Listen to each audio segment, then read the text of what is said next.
안녕하세요. 오늘의 질문 강국진입니다. 오늘은 미움받을 용기의 목적론이란 무엇인가? 라는 제목으로 얘기를 좀 해보겠습니다.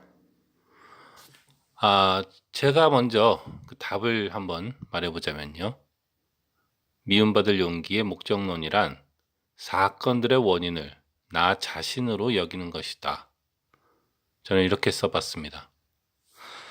미움받을 용기는 몇 년 전에 크게 그 베스트셀러가 돼서 인기가 많았던 그런 책이죠. 이 책은 기본적으로 그 오스트리아의 심리학자인 아들러를 그 소개하는 책이라고 할 수 있는데요. 일본 그 철학자 기시미 이치로와 그리고 작가인 고가 후미타케가 대화를 하면서 이 아들러의 철학, 아들러의 심리학이라는 것이 무엇인가에 대해서 소개합니다. 그런데 여기 책에 나오는 얘기를 쭉 보면 그 핵심에는 그 원인론이라는 것과 목적론이라는 것에 대한 그 대비랄까요? 그 차이가 뭔지 그것을 이해하는 것이 존재합니다. 그래서 마치 검정을 알려면 하양을 알아야 되는 것처럼 목적론을 잘 알려면 그럼 그거의 반대라고 할 수 있는 원인론은 무엇인가? 이걸 좀 이해할 필요가 있습니다. 원인론이라는 것은 우리가 흔히 과학적인 태도, 논리적이고 분석적인 태도라고 생각하는 그런 태도를 원인론이라고 이해하면 될 것 같습니다. 다시 말해서 사건들에는 항상 이유가 있다는 거죠. 그런 얘기 흔하지 않습니까? 세상에 원인이 없는 결과는 없다. 뭐 이런 얘기. 그래서 우리는 이런 원인론에 기초해서 우리 주변에 어떤 사건이 일어나면 그 사건에 대한 원인을 생각하고 찾는데 익숙합니다. 예를 들어서 주변 사람들이 나를 싫어해요. 내가 뭐 같이 밥을 먹자던가 같이 놀자고 하면은 잘 거부합니다. 그럼 우리는 이런 상황에서 어떻게 생각하냐면 주변 사람들이 나를 좋아하지 않을 이유가 있을 것이다. 그래서 그 이유가 이러한 결과를 만들어냈다. 그 이유가 뭘까? 뭐 이런 식으로 생각합니다. 또 지금 내가 불행해요. 우울해요.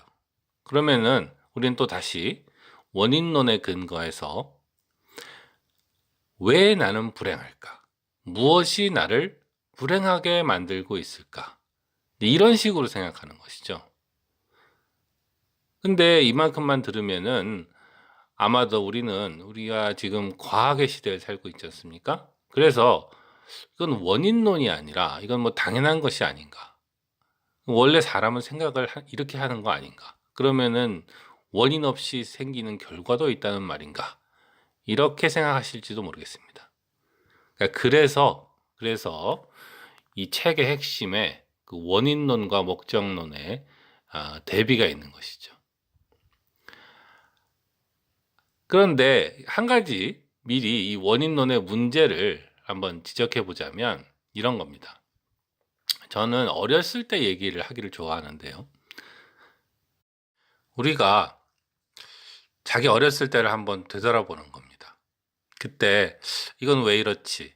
왜 친구가 나를 미워할까? 라던가 왜 엄마는 나를 사랑하지 않을까? 라던가 뭐 하여튼 뭐 여러 가지 질문이 있었을 수 있겠죠. 그런 질문이 있었을 때 기억은 잘 안 나겠지만 혹시 일기라도 있다면 그런 걸 찾으면서 그때 예를 들어서 답은 1번이었을 거야. 2번이었을 거야. 뭐 이런 생각을 했었다고 해봅시다. 실제로 많은 사람은 이제 그런 생각을 하죠. 그런데 어른이 된 지금의 그 어린 시절의 생각을 한번 되돌아보면 우리가 종종 발견하게 되는 것은 이런 겁니다.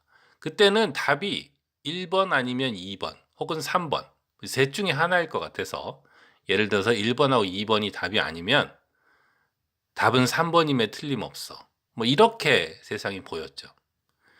그런데 어른이 되고 나서 어린 시절을 이렇게 딱 다시 되돌아보거나 하면은 우리가 발견하게 되는 것은 사실은 진짜 답이 있다면 그 답은 그 세 개 중에 하나가 아니라 그 박스 바깥에 있는 어떤 것이 답이었다는 그런 거죠. 그러니까 과학적인 태도라는 것이 그 잘못 그 이해되면 사람들이 너무 빨리 자기가 답을 안다고 생각해요. 그게 그런 거예요. 자기 눈에 1번, 2번, 3번밖에 보이지 않는데 1번, 2번은 절대로 답이 아니므로 논리적으로 답은 3번. 이렇게 생각을 하면 아, 나는 참 논리적으로 과학적으로 생각했어. 이렇게 생각하는 것이죠. 근데 사실은 이런 거는 어떤 의미로 굉장히 엉성한 과학이고요. 진짜 과학이라면 우리가 답을 모르고 있다라는 것도 인정하는 게 진짜 과학이죠. 다시 말해서 언제나 어린 시절에 우리가 그랬듯이 진짜 답은 박스 바깥에 있을 수도 있다는 거예요. 그래서 우리가 어떤 일이 일어났을 때, 왜 이유가 뭐지? 어떻게 해서 일어났을까라고 생각해 보는 건 좋은데, 그 답을 너무 쉽게, 빨리 알 수 있다고 생각하는 것은 그 오류라는 것이죠. 그래서 원인론에 빠져서 너무 빨리 답을 찾는 것. 그게 그 원인론의 문제입니다. 그렇다면 원인론과 대비되는 목적론이라는 것은 뭘까요? 목적론에서는 알 수 없고 이해할 수 없는 일들은 내버려 두라고 말합니다. 그리고 원인론에서는 이렇게 얘기하죠. 원인론에서는 어떤 일이 일어나는 것은 어떤 일에 대한 원인이 있기 때문이다. 다시 말해서 그 원인이 근데 우리 바깥에 있는 어떤 거예요. 그러니까 천둥이 쳐서 놀랐다. 뭐 이런 식으로. 그런데 목적론에서 강조하는 것은 사건들의 원인을 바깥에서 찾지 말고 우리 자신, 나, 이런 나의 의지에서 찾으라는 겁니다. 결국은 그 사건들이 왜 일어나는가? 그건 우리가 그렇게 하기로 선택했기 때문에 일어난다는 거예요. 그래서 세상에 알 수 없고 이해할 수 없는 일은 아주 많으니까 그런 것의 원인이 뭔지, 저 사람이 날 미워하는 것 같아. 왜 미워할까? 그런 걸 쉽게 알 수 있는 경우가 있겠죠, 물론. 그런데 대부분의 경우에는 이유를 알 수 없으니까 이유를 알려고 하지 말고 그보다는 자기 주변에 집중하고 자기 자신에 집중해서 우리의 의지에 따라서 일들이 일어난다는 것을 기억해야 된다는 것이죠. 이런 아들러가 말하는 행복론이 있습니다. 그 행복론을 한번 적어보면 아들러는 이렇게 말합니다. 우리는 우리가 있는 세계에 대해서 소속감을 느끼고 그것을 위해 헌신적으로 살 때 행복해진다. 그러니까 내가 있는 세계에 대해서 난 이 세계에 속하고 있고 이 세계는 정말 내가 지킬 만한 곳이야. 난 여기를 위해서 열심히 살아야 해라고 생각할 때 그럴 때 행복하다는 거죠. 그런데 여태까지의 그 목적론을 생각해 보면 알 수 있는 것은 여기서 말하는 세계라는 것은 객관적으로 주어진 세계가 아닙니다. 그냥 한국이라던가 지구라던가 뭐 이렇게 탁 우리에게 주어진 그런 세계가 아니라 아까도 말했듯이 아들러의 사고 체계에서는 모든 일은 우리가 선택했기 때문에 일어나요. 예를 들어서 내가 불쌍한 사람인 이유는 목적론적으로 생각하면은 내가 그렇게 선택했기 때문에 원인론적으로는 이러저러한 상황들이 나를 불행하게 만들었다라고 이해하는데 목적론적으로는 우리가 불쌍하다면 우리가 불쌍한 사람인 이유는 우리가 스스로가 불쌍한 사람으로 존재하는 그런 세계에 존재하기를 선택했기 때문에 난 그런 세계에 살고 있어. 난 그런 사람이야. 그 세계를 그런 식으로 이해하기 때문에 우리가 불쌍하다는 거죠.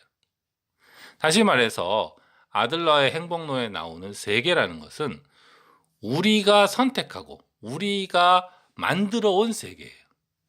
그러니까 우리가 선택하고 우리가 만들어 온 세계에 대해서 소속감을 느끼고 헌신적으로 살 때 행복하다는 거니까 뒤집어 말하면 우리가 행복하고 싶다면 마치 우리가 안락하게 살 수 있는 집을 만들듯이 그런 그런 그 정신적인 세계를 구축해야 된다는 것이죠.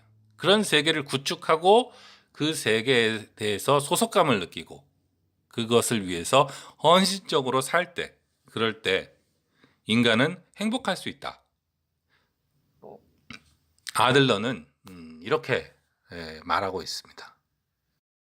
이런 얘기에 대해서 나올 수 있는 아주 쉬운 그 비판은 이거 다 자기 만족 아닌가. 그래, 그냥 뭐 좋은 게 좋은 거지.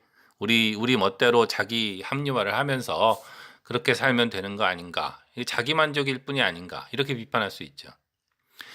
여기에 대해서 저는 두 가지 방식으로 대답을 할 수 있다고 생각하는데요. 첫 번째는 자기 만족 맞죠? 자기 만족 맞아요. 그런데 자기 만족이 아닌가라는 그런 그 문장의 반대는 뭘까요, 그러면? 그거는 자기 만족이면 안 된다는 거죠. 자기 만족이 안 되고 객관적이어야 된다는 거예요. 그런데 사람이 불행해지는 이유는 어떻게 생각하면 자기 만족은 중요하지 않고 객관적이어야 된다라고 생각하는 데서 시작하는 걸지도 모릅니다.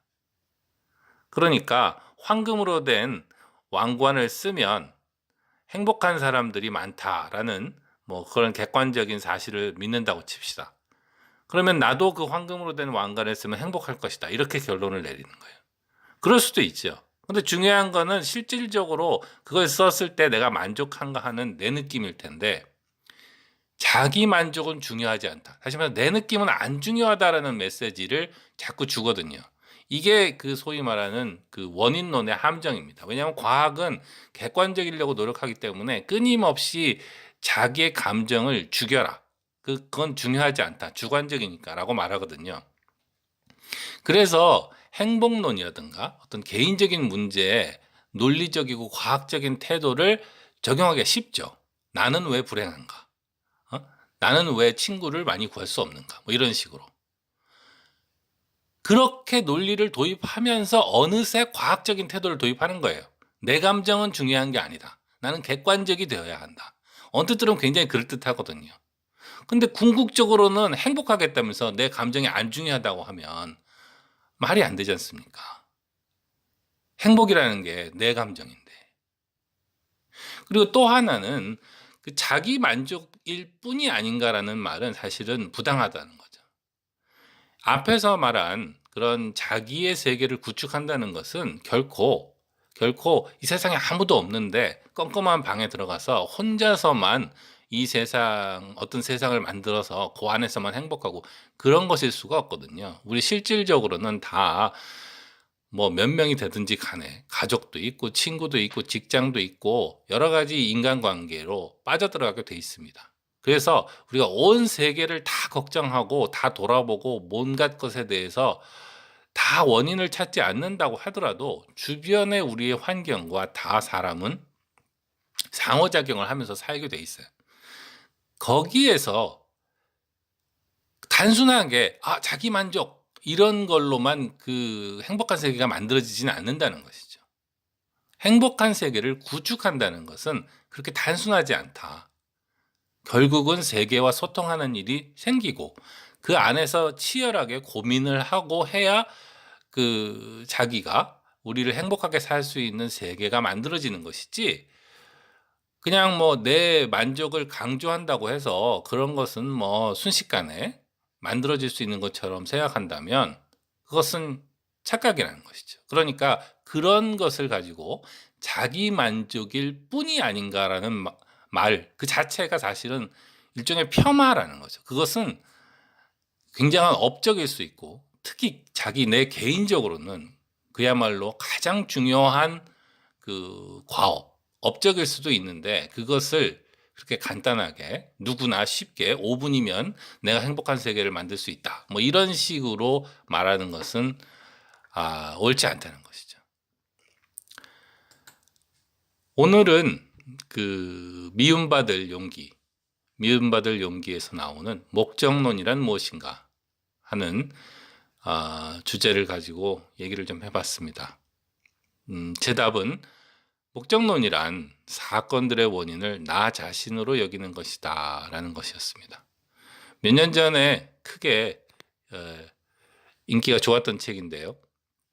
혹시 집에 가지고 계시다면 다시 한번 읽어보셔도 좋을 것 같습니다.